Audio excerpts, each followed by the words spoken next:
तो half life के लिए फार्मूला है कि इनिशियल कंसंट्रेशन और उसकी ताकत है ऑर्डर ऑफ रिएक्शन -1, यानी जब फर्स्ट ऑर्डर रिएक्शन होगा तो 1 हो जाएगा।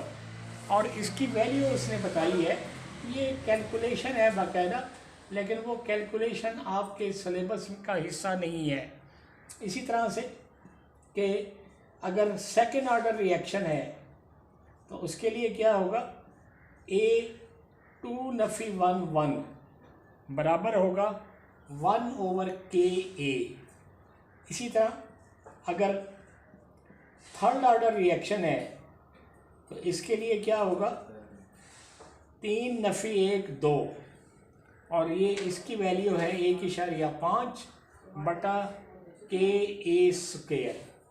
तो ये जनरल एक्सप्रेशन है, ये फर्स्ट ऑर्डर के लिए है, ये सेकंड ऑर्डर के लिए, ये थर्ड ऑर्डर के लिए।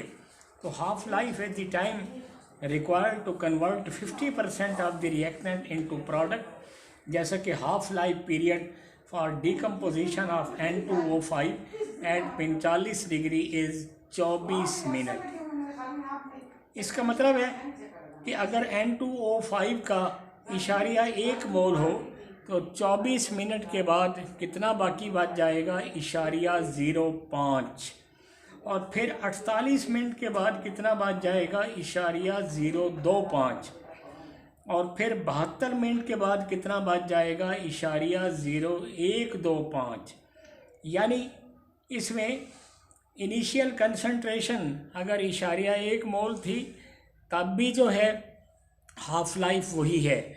जब ये मिकदार इशारिया 0.5 हो गई फिर भी हाफ लाइफ वही है। जब ये मिकदार इशारिया 0.25 हो गई फिर भी हाफ लाइफ की वही वैल्यू है, यानी 24 minute.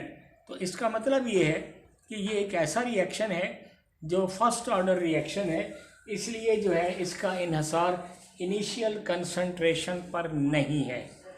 And the above experiment proved that the half-life of this reaction is independent of the initial concentration of N2O5. This is true for all first-order reaction.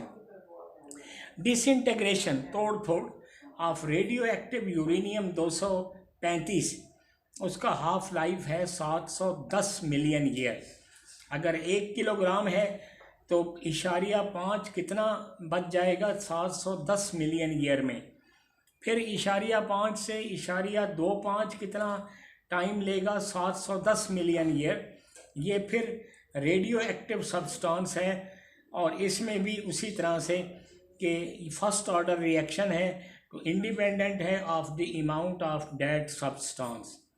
What is true for first half life for first order does not remain true for the reaction for higher order. In this, for the second order reaction, half-life is inversely proportional to initial concentration of the reactant.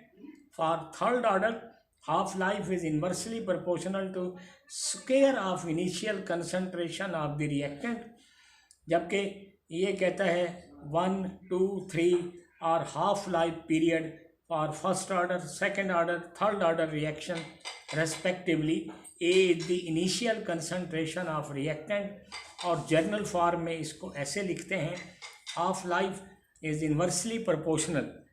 अब आखिर में उसने इसी बात को result की सूरत में दिया है कि half life is inversely proportional to initial concentration raise to the power 1 less than the order of reaction. So if one knows the initial concentration and half-life period, then order of reaction can be determined. इससे आगे फिर हम कल देखेंगे।